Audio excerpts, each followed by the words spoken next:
Pinter had never heard of Aristippus of the Cyrenaics, a lesser-known follower of Socrates who maintained that the avoidance of trouble was the highest attainable good.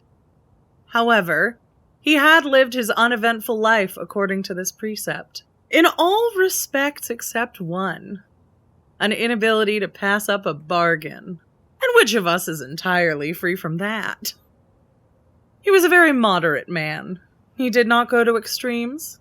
His speech was proper and reserved. He rarely overate. He drank enough to be sociable and no more. He was far from rich and in no wise poor. He liked people, and people liked him.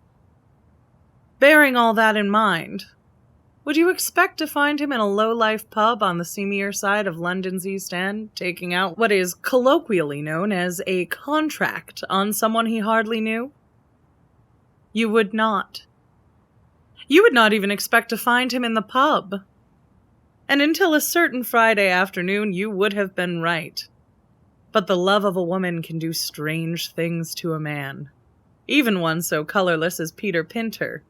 And the discovery that Miss Gwendolen Thorpe, 23 years of age, of 9 Oak Tree Terrace, Purley, was messing about, as the vulgar would put it, with a smooth young gentleman from the accounting department after, mark you, she had consented to wear an engagement ring composed of real ruby chips, 9-carat gold, and something that might well have been a diamond, £37.50, that it had taken Peter almost an entire lunch hour to choose, can do very strange things to a man indeed. After he had made this shocking discovery, Peter spent a sleepless Friday night tossing and turning visions of Gwendolen and Archie Gibbons, the Don Juan of the Clamage's accounting department, dancing and swimming before his eyes, performing acts that even Peter, if he were pressed, would have to admit were most improbable. But the bile of jealousy had risen up within him, and by the morning, Peter had resolved that his rival should be done away with. Saturday morning was spent wondering how one contacted an assassin. For, to the best of Peter's knowledge, none were employed by Clamage's, the department store that employed all 3 of the members of our Eternal Triangle and, incidentally, furnished the ring. And he was wary of asking anyone outright for fear of attracting attention to himself. Thus, it was that Saturday afternoon found him hunting through the yellow pages. Assassins, he found, was not between asphalt contractors and assessors quantity. Killers was not between kennels and kindergartens. Murderers was not between mowers and museums. Pest control looked promising. However, closer investigation of the pest control advertisements showed them to be almost solely concerned with rats, mice, fleas, cockroaches, rabbits, moles, and rats. To quote from one that Peter felt was rather hard on rats, and not really what he had in mind. Even so, being of a careful nature, he dutifully inspected the entries in that category. And at the bottom of the second page, in small print, he found a firm that looked promising. Complete discreet disposal of irksome and unwanted mammals, etc., went the entry. Ketch, Hare, Burke, and Ketch, the old firm. It went on to give no address, but only a telephone number. Peter dialed the number, surprising himself by so doing.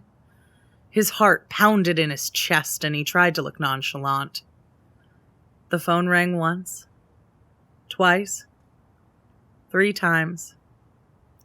Peter was just starting to hope that it would not be answered, and he could forget the whole thing when there was a click, and a brisk young female voice said, "Ketch, Hare, Burke, and Ketch, can I help you?" Carefully, not giving his name, Peter said, how big, what size mammals do you go up to dispose of? Well, that would depend on what size sir requires. He plucked up all his courage. A person? Her voice remained brisk and unruffled. Of course, sir. Do you have a pen and paper handy? Good. Be at the Dirty Donkey Pub off Little Courtney Street, E3, tonight at 8 o'clock. Carry a rolled-up copy of the Financial Times. That's the pink one, sir, and our operative will approach you there. She put down the phone. Peter was elated. It had been far easier than he had imagined. He went down to the newsagent's and bought a copy of the Financial Times, found Little Courtney Street in his A to Z of London, and spent the rest of the afternoon watching football on the television and imagining the smooth young gentleman from accounting's funeral. It took Peter a while to find the pub. Eventually, he spotted the pub sign, which showed a donkey and was indeed remarkably dirty. The Dirty Donkey was a small and more or less filthy pub, poorly lit, in which knots of unshaven people wearing dusty donkey jackets stood around eyeing each other suspiciously, eating crisps and drinking pints of Guinness. A drink that Peter had never cared for. Peter held his Financial Times under one arm as conspicuously as he could, but no one approached him. So he bought half a shandy and retreated to a corner table. Unable to think of anything else to do while waiting, he tried to read the paper. But, lost and confused by a maze of grain futures and a rubber company that was selling something or other short, quite what the short somethings were he could not tell. He gave it up and stared at the door. He had waited almost 10 minutes when a small, busy man hustled in, looked quickly around him, and then came straight over to Peter's table and sat down. He stuck out his hand. "Kemble, Burton Kemble of Ketch Hare Burke Ketch. I hear you have a job for us." He didn't look like a murderer. Peter said so. "Oh, Lord bless us, no. I'm not actually part of our workforce, sir. I'm in sales." Peter nodded. Certainly that made sense. "Can, we talk freely here?" "Sure, nobody's interested. Now then, how many people would you like disposed of?" "Only one. His name's Archibald Gibbons, and he works in the Clamage's accounting department. His address is—" Kemble interrupted. "We can go into all that later, sir, if you don't mind. Let's just quickly go over the financial side. First of all, the contract will cost you £500. Peter nodded. He could afford that, and in fact had expected to pay a little more. "Although, there's always the special offer," Kemble concluded smoothly. Peter's eyes shone. As I mentioned earlier, he loved a bargain, and often bought things he had no imaginable use for in sales or on special offers. Apart from this one failing, one that so many of us share, he was a most moderate young man. "Special offer?" "2 for the price of 1, sir." Peter thought about it. That worked out at only $250 each, which couldn't be bad no matter how you looked at it. There was only one snag. "I'm afraid I don't have anyone else I want killed." Kemble looked disappointed. "That's a pity, sir. For 2, we probably could have even knocked the price down to, well, say, £450 for the both of them." "Really?" "Well, it gives our operatives something to do, sir. If you must know." And here he dropped his voice. "There really isn't enough work in this particular line to keep him occupied. Not like the old days. Isn't there just one other person you'd like to see dead?" Peter pondered. He hated to pass up a bargain, but couldn't for the life of him think of anyone else. He liked people. Still, a bargain was a bargain. "Look," said Peter, "could I think about it and see you here tomorrow night?" The salesman looked pleased. "Of course, sir," he said. "I'm sure you'll be able to think of someone." The answer, the obvious answer, came to Peter as he was drifting off to sleep that night. He sat straight up in bed, fumbled the bedside light on, and wrote a name down on the back of an envelope, in case he forgot it. To tell the truth, he didn't think that he could forget it, for it was painfully obvious. But you can never tell with these late-night thoughts. The name that he had written down on the back of the envelope was this: Gwendolyn Thorpe. He turned the light off, rolled over, and was soon asleep, dreaming peaceful and remarkably unmurderous dreams. Kemble was waiting for him when he arrived in the Dirty Donkey on Sunday night. Peter bought a drink and sat down beside him. "I'm taking you up on the special offer," he said by way of greeting. Kemble nodded vigorously. "A very wise decision, if you don't mind me saying so, sir." Peter Pinter smiled modestly, in the manner of one who read the Financial Times and made wise business decisions. "That'll be £450, I believe." "Did I say £450, sir? Good gracious me, I do apologize. I beg your pardon, I was thinking of our bulk rate. It would be $475 for 2 people. Disappointment mingled with cupidity on Peter's bland and youthful face. That was an extra £25. However, something that Kemble had said had caught his attention. Bulk rate? Of course, but I doubt that sir would be interested in that. No, I am. Tell me about it. Very well, sir. Bulk rate. £450 would be for a large job. 10 people. Peter wondered if he had heard correctly. 10 people? But that's only £45 each. Yes, sir. It's the large order that makes it profitable. I see, Peter said. And, said Peter. And, could you be here at the same time tomorrow night? Of course, sir. Upon arriving home, Peter got out a scrap of paper and a pen. He wrote the numbers 1 to 10 down on one side and then filled it in as follows. 1. Archie. 2. Gwenny. 3. And so forth. Having filled in the first 2, he sat sucking his pen, hunting for wrongs done to him and people the world would be better off without. He smoked a cigarette. He strolled around the room. Aha! There was a physics teacher at a school he had attended who had delighted in making his life a misery. What was that man's name again? And for that matter, was he still alive? Peter wasn't sure, but he wrote, the physics teacher, Abbott Street Secondary School, next to the number 3. The next came more easily. His department head had refused to raise his salary a couple months back. That the raise had eventually come was immaterial. Mr. Hunterson was number 4. When he was 5, a boy named Simon Ellis had poured paint on his head while another boy named James somebody or other had held him down, and a girl named Sharon Harsharp had laughed. They were numbers 5 through 7, respectively.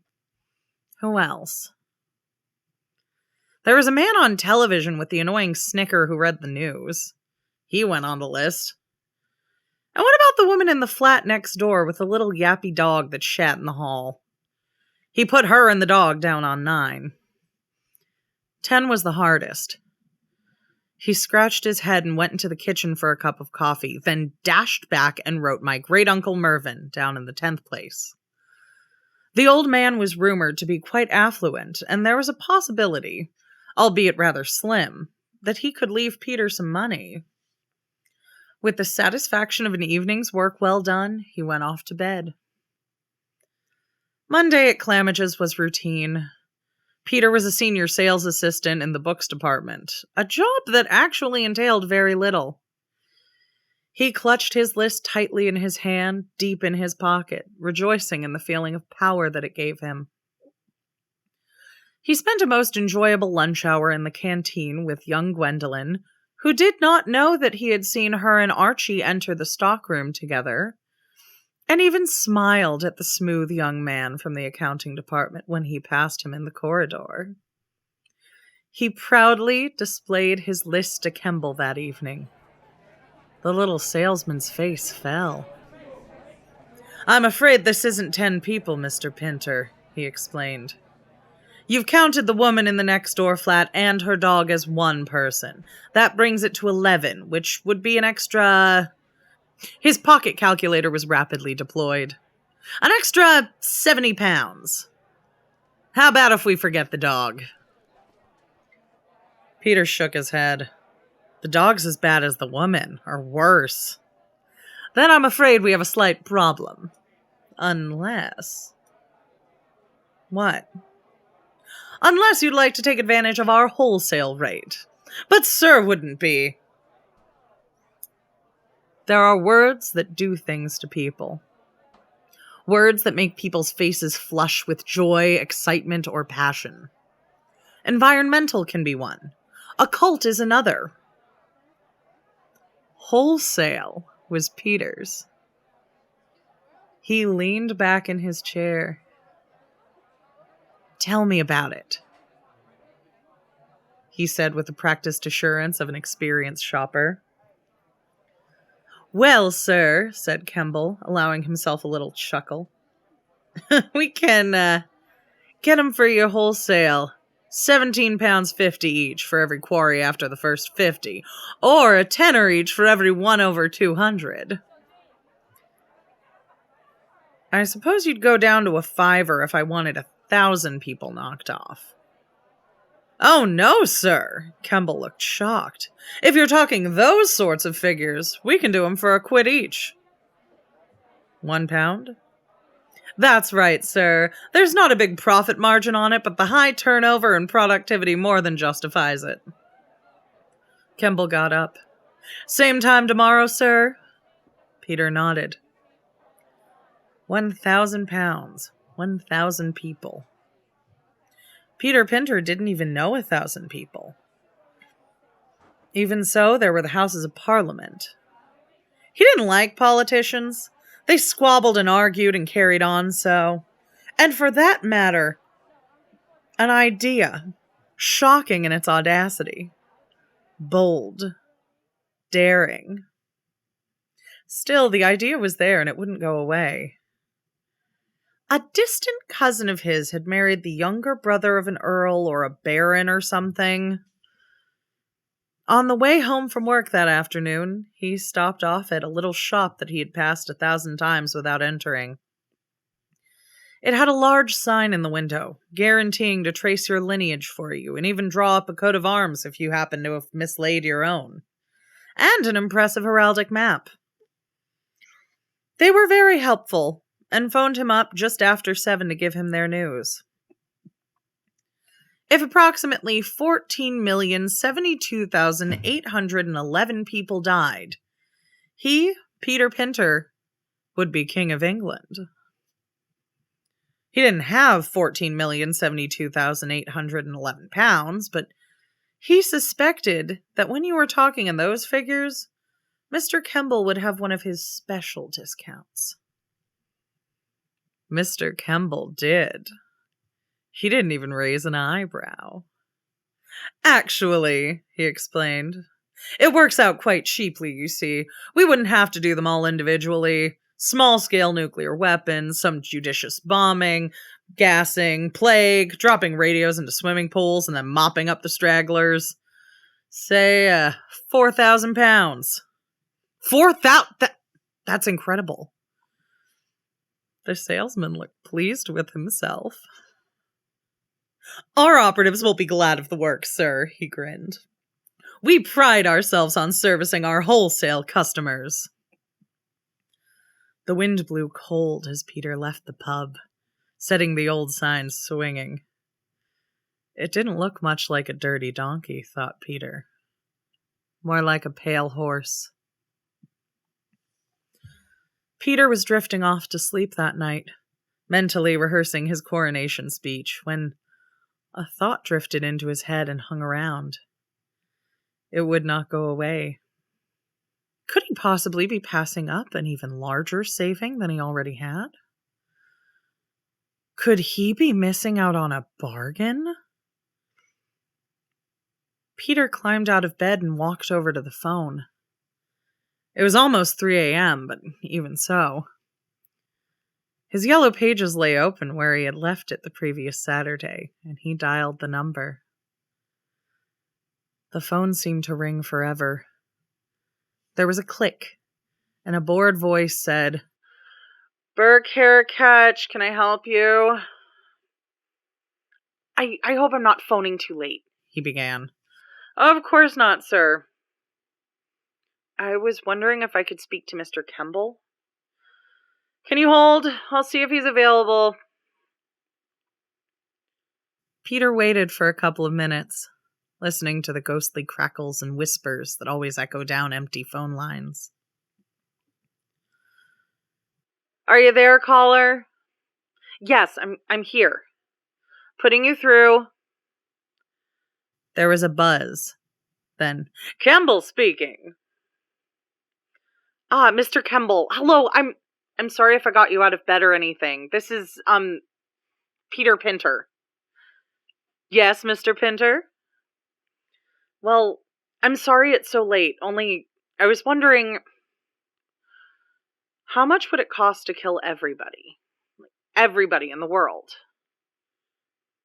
"Everybody? All the people?" "Yes, how much? I mean, for an order like that, you'd have to have some kind of big discount. How much would it be for everyone?" "Nothing at all, Mr. Pinter." "You mean you wouldn't do it?" "I mean, we do it for nothing, Mr. Pinter. We only have to be asked, you see. We always have to be asked." Peter was puzzled. "But when would you start?" "Start? Right away. Now. We've been ready for a long time, but we had to be asked, Mr. Pinter. Good night. It has been a pleasure doing business with you." The line went dead. Peter felt strange. Everything seemed very distant. He wanted to sit down. What on earth had the man meant, "We always have to be asked"? It was definitely strange.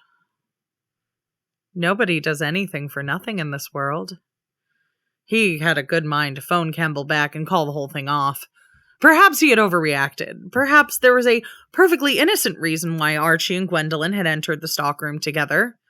He would talk to her. That's what he'd do. He'd talk to Gwenny first thing tomorrow morning. That was when the noises started. Odd cries from across the street. A cat fight? Foxes, probably. He hoped someone would throw a shoe at them. Then, from the corridor outside his flat, he heard a muffled clumping, as if someone were dragging something very heavy along the floor. It stopped. Someone knocked on his door. Twice. Very softly. Outside his window, the cries were getting louder. Peter sat in his chair knowing that somehow, somewhere, he had missed something. Something important. The knocking redoubled. He was thankful that he always locked and chained his door at night. They'd been ready for a long time, but they had to be asked. When the thing came through the door, Peter started screaming. But he didn't scream for very long.